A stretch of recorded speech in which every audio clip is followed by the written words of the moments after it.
Hi, I'm Joan Newcomb, and today's topic is how to stay stable in an unstable reality. I'm doing daily morning musings right now, and I'm using articles from my blog, Adventures in Density and Effort, as inspiration. I think this is very timely. How to stay stable in an unstable reality. So I'm going to read the article. I will stop myself if I find anything that needs to be updated because I did write this a while back.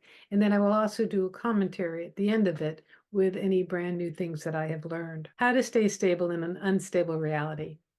Things seem to be changing at an ever increasing rate of speed. The weather, the economy, you name it, it's transforming.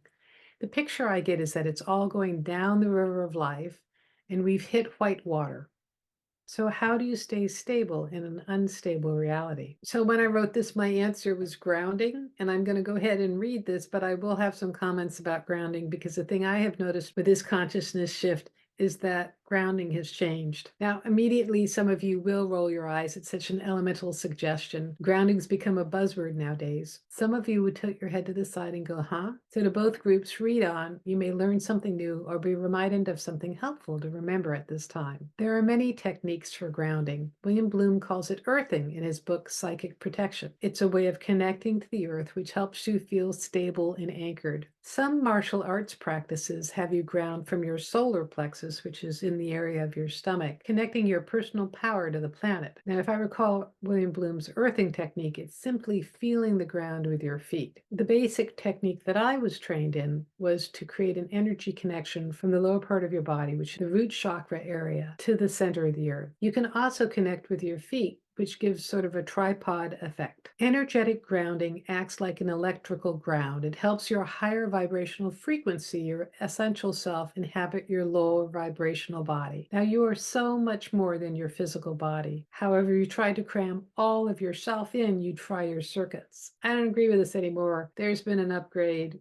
We can handle more energy in our form. Carrying on. Grounding helps you bring more of yourself in and also helps you stay balanced and present when the energy around you is in flux. I used to find I had to adjust grounding to my circumstances. When I drive down the freeway, my grounding was different than when I was sitting in a chair meditating. When I'm doing energy sessions, I have to use multidimensional grounding or even imagine grounding all multidimensional selves since I'm working at a level beyond this one.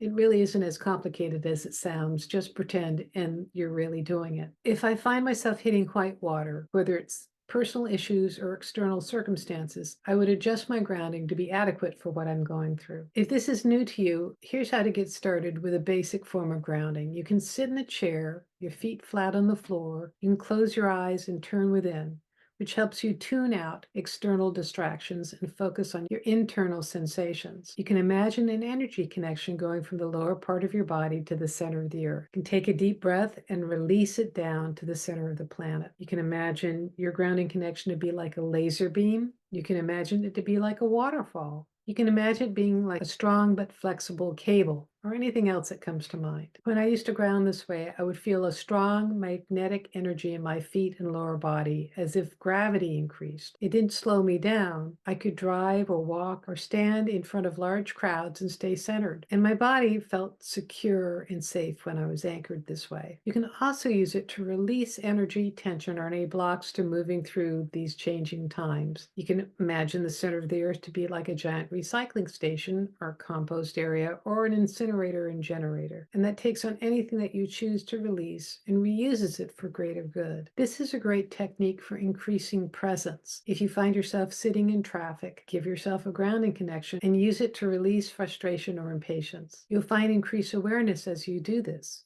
and a sense of presence. Things are changing, the energy is accelerating, but instead of clinging to the past or external securities, by grounding from within yourself, you can find the ride accelerating. So one of the changes that happened to me as I've shifted in awareness and am operating more in a quantum level area is that there are no directions. So there's no down or up anymore.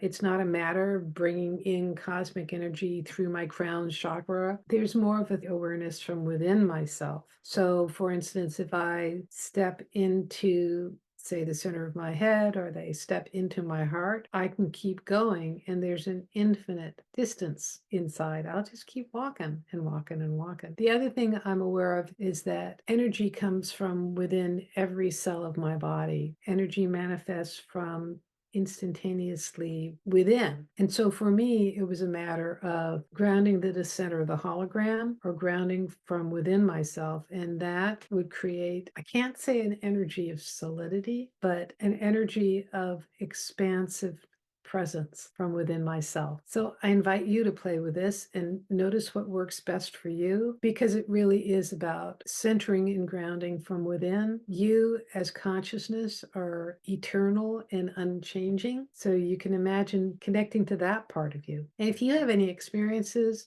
or comments or questions, feel free to leave them in the comments below. I love to read your comments. And if you like this video, please like it and share it with others. And you can subscribe to my YouTube channel for free. And if you want to know more, my website is joan-newcomb.com. I have individual sessions where I can take a look at the essence of who you are and answer any questions that you have. And if you want to learn how to do these things for yourself, I have a free sample of one of my consciousness techniques in the links below. And you can go to my website, joan-newcomb.com, and take a look at my coaching special, which is full of techniques for you to transform your life. Thank you for watching, and I'll see you in another morning musing.